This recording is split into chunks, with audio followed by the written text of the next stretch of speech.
Sorry Sriram, నేను ఎప్పుడైనా నా మాటలతో కానీ నా ప్రవర్తనతో కానీ నిన్ను బాధ పెట్టి ఉంటే సారీరా, నన్ను క్షమించు.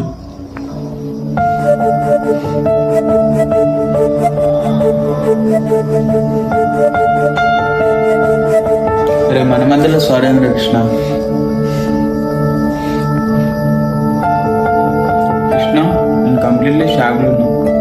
నేను ఇప్పటికీ నమ్మలేకపోతున్నా, నువ్వు నీ అప్పులన్నీ ఇలా తెచ్చినావు. ఒకప్పుడు నీకు ఉండడానికి ఇల్లు లేదు, సరిగా తినడానికి తిండి కూడా లేదు, కాలేజ్ ఫీ కట్టడానికి కూడా నీ దగ్గర పైసలు ఉండేవి కావు. ఈ అప్పులు, బాధలు, కష్టాలు ఇవన్నీ తట్టుకోలేక చనిపోవాలనుకున్నావు. ఇదంతా ఎలా చేసావు?